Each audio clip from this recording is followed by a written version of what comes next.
This the shit you gotta do right here for these shots, y'all.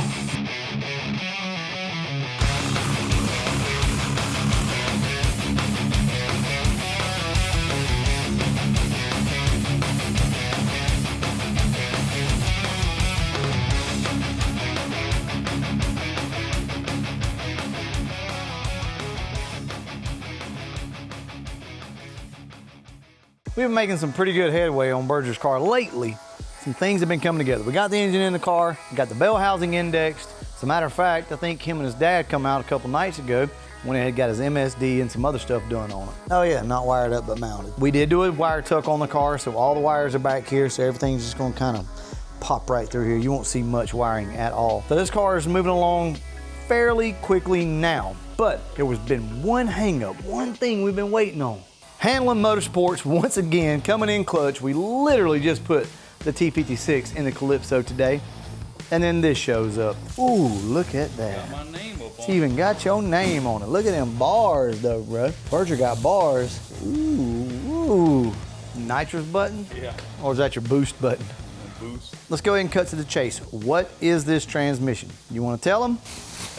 G-Force G101A. So the only thing left to really do on his car is throw this in, then measure for the drive shaft and fuel system pretty much, right? Then bolt the blower on it. I mean, that's the big stuff. And we're basically there. Terminator X, all that stuff's in the car. And you can see how much neater the wiring is now. So we really focused on trying to hide stuff. It's gonna be a real nice setup here. And I'm telling you, this transmission is up for the business. I promise you. You ought to be able to beat on this thing and have no issues. All right, y'all, today is the day that we put the transmission in Berger's cars. It's kind of like the old top loader 4-speed, but better. This transmission is going in this car tonight. Now that's as far as we're probably gonna get tonight. This car needs to be ready, tuned and everything for Ford Takeover in September. So we're running out of time, y'all. With that being said, I'm gonna go ahead and shut up and we're gonna get this thing over there.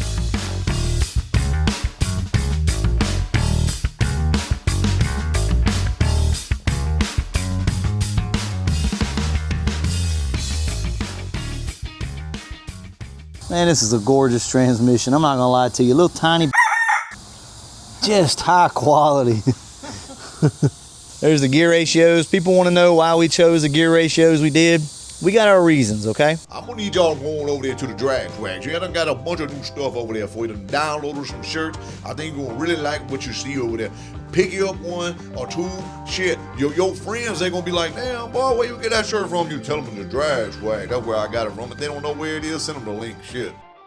Some people like low gear ratios, some people like taller gear ratios. We chose ours for a reason. This thing is so freaking nice, y'all. You chase the golden arrow and watch the archers mark up in the sky. Don't think these simple favors will let you backtrack straight to simple. This the shit you gotta do right here for these shots, y'all. We don't ever have like the really cool thumbnails and stuff just because honestly we don't take the time to do it, but you know, and here's the problem, like a lot of times you think something like that will be really cool, but it doesn't work as a thumbnail. Anyway, right back up with this we go. There are a few things that I want to talk to you guys about with this transmission. Obviously, you wouldn't want this for just a street car. This is way too much transmission. Could you? Sure. Yes, if you want to, we were talking about it earlier, if you like all the noises and it just makes you happy to have it in your car, then put it in your car. But Berger bought this transmission because he's going to stick shift race. And if you want to be competitive, like ultra competitive, you're going to need a transmission like this. Messing with the clutch and things like that's going to slow you down. So this G-Force here is really the ultimate transmission. But people are going to ask, why did you go this transmission and not a TKX or T56? Strength, and it's just going to be a lot faster. Not saying that you can't be with a T56, but it's going to be easier to go faster with this. Plus it'll hold more power. thing to think about. Yeah. Don't let the Salines fool you. This car is going to make it's going to make over 1,000 horsepower. I hate to keep throwing that 1,500 horsepower number because we probably won't ever tune it to that, but she's going to be well over 1,000 horsepower when it's all said and done, right? We've seen the comments. Everybody's like, man, you can't run with those wheels. He's got a badass set of RC comps at his house, brand new. You guys have never seen them. Beautiful wheels. So we'll have those on the car here pretty soon. There's no need in putting them on right now, doing what we're doing. We even got some spider webs. Look, we need to get to work, bro. I think they're trying to tell us something. Oh yeah, we got to go with a shorter control arm. These push the wheel out just a little too far because of the brakes. He's got those on the way, and that'll go ahead and pull everything in, what, 1 inch? Yeah. This is next level compared to what we normally do, right? So I know it's going to be a little different for the channel, but this car is set to be ultra competitive. It won't happen overnight. You're going to have to give us time, but that's kind of the goal. Calypso is going to be a quick car. It's going to be a fast car, but not in the realm of what he's going to be doing with it. Maybe ultimately, eventually, sure. But, you know, they should still be fun to go take to the track together and enjoy, but this car is shooting for really low numbers. May take us some time. I'm just letting you know. There's a bunch of stuff you have to do up top. Right here has to come out because there's a metal plate that's attached to this. So this has to come out, and I think you have to do some more trimming up here as well. We'll see what we need to trim. Every car is a little different, but all of this boot and everything needs to come out. I can't see anything. Oh, we didn't put the What? clutch fork. Oh shit.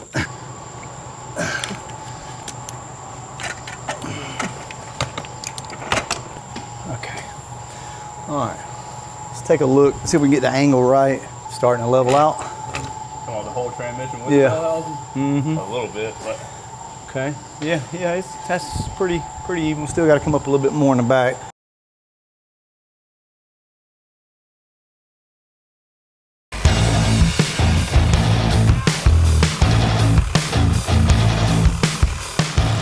That's professional, bro. I ain't gonna lie to you. It really is. It looks good.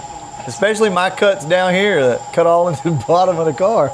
That's what we got cut out, so we'll go ahead and see if this transmission will go back in.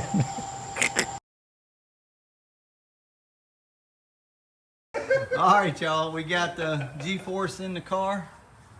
And just wanted to show you, you're gonna have to do a lot of modifications up here to make this thing work. So. just a little massage. Yeah, just a little massage. It is what it is. You can either cut it out or beat it. We chose to cut and beat. And back up in here, this is where your gas pedal is along this area. So we're gonna put like a little shim in here, and then we're gonna get inside the car and beat it back to, you know, just where it gives us a little bit of clearance here, but not this much, because it gets up into the gas pedal. Everything's bolted down, got the Stifler's cross member here, man. This thing is awesome. Look at this, it's so adjustable. Check it out, see? You can just adjust it all the way forward and it works perfect with this. So, we've got his drive shaft measured and ordered, so that'll be coming from Inland. And other than that, what else we got to do today? We'll pull the carpet out. I think I'll pull the carpet, start running wire from the battery up. Yep. And probably clean up some of these jagged edges up there. Clean up some of that. Plus, you got to remember the drive shaft came pretty much through the floor of the car and beat up everything a while back, so we're not worried about what the bottom side of this car looks like. And this is a forever car, by the way. So Forever. Depends on how much. Did you mention? Oh, yeah. So our angle is off a little bit right now. We're sitting at like 4.5, 5 degrees right now. So what we're going to do is lower the K-member down with some spacers, and what that's going to do is allow us to kind of do this right here, and we should be able to get our drive line angle good. All right. Well, we're going to go ahead and lower the car down and get under there or up inside of it and pull some carpet. Hey, welcome back. It's about, I don't know, a week later, and I'm just now getting around to editing the video and realize that your boy dropped the ball once again. It's what I do from time to time. It's okay. So what I'm going to do is I'm going to take you inside a Burgess car, and I'm going to show you exactly what we did, and I'm going to try to explain to you the modifications that we had to make and possibly why we had to make them, because they're a little different than the way most people do it. So let me go ahead and catch you guys up to speed on what's going on here. So I'll go ahead and post up some pictures for you guys so that you can see how much we actually had to cut out of this tunnel. Now, in a lot of cases, people don't have to cut this much out or bend as much as we did.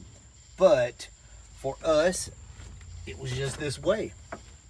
The K-member in this car needs to be lowered. And with lowering the K-member, that's going to lower transmission a little bit. So essentially the top of this right here should be somewhere, you know, about right here flush. So that's going to give us a little bit of room, but not a whole lot. We're going to have to do some trimming, some major trimming on his console. Before everybody freaks out, there will be a removable plate that goes across the top with riv nuts. And yes, I do own riv nuts, I just don't use them a lot. And we'll kind of box this portion in up here as well. So Anyway, guys, that's where we're at with this. It honestly turned out really nice. I will remind you, don't get too caught up in your welds and how they look. As long as it seals up, you can always come back in, you know, with some seam sealer if you need to. Rub it on there, you know, prime everything, paint it, do whatever you need to do. But this is the G101A install in his car, and it's a little offset. The console will work. We're just gonna have to do some trimming on the side. While we're here, as you can see, he's got his Motion Raceworks steering wheel in here. Real nice. Quick disconnect. So it comes right off. That's awesome. I'll be doing the same thing with mine at some point. He's got all of his wire down here to be able to do the battery relocation, so that's coming up soon. Under the hood of the car, not much has changed. We've been waiting on parts. We've got his new drive shaft. It's over there. We got a new drive shaft in this car, which you guys don't know about that yet, I don't think. We're about to really be moving on this car. It's going to come real quick now that we got the transmission in and we've got his drive shaft. So there you go. I just want to give you guys an update on Berger's car, kind of where we stand on this thing. We're going to throw the drive shaft in it, and then it's going to go get a roll cage put in it. Hopefully, that may have to wait though, so that we can make Ford Takeover. We can always make an all motor pass if we need to, something like that. We've got some new stuff coming from Anderson Ford Motorsport for this car as well. I'm not really going to speak on it at the moment because I don't know if that information's out there yet or not, but we got some new stuff coming for this car. Also, remember, this car has the B61 camshaft in it, the big boy, the one that they basically discontinued for years because it was such an aggressive camshaft that a lot of guys weren't running it. So they just kind of did away with it. Well, guess what? It's back, and she's large and in charge and looking for boost, baby. This thing's going to be rowdy with that camshaft. Also, limited travel lifters, so essentially a solid lifter setup in this car. So, she's going to be nasty. She's going to be nasty. Anyway, I'm not going to talk to you much about the Calypso because we've got some stuff that you guys haven't seen yet on that. That'll be coming up here pretty soon. But that's that, y'all. We got a damn mess in here. We got a Whipple over here, or VMP. Got all these boxes. I have a video where we unboxed all this stuff, and I'm going to show it to you, but we'll cover that in a different video. That's coming up here real soon. We just got to do some more testing on the 21. We were going to do that this weekend, but it wasn't able to go down. It wasn't able to happen. Got rained out, and it is what it is. So we're essentially going to give it one more week. We're going to try to make it to the track this coming up weekend and show you guys exactly what this 21 can do. All stock racing. Dennis Harmon will be tuning this car, and we want to show you guys that we can put down some good numbers as well. Guys, whatever tuner you're using, if you like them, stick with them, okay? Lund, hey, y'all out there killing it. You're doing a great job, but there are others out there as well, so you guys always stay open-minded, okay? If you haven't learned anything from this channel, it's to stay open-minded, because I have shown you time and time again that there's more than one way to skin a cat. Anyway, I'm going to go ahead and wrap this video up, and as always, thanks for watching.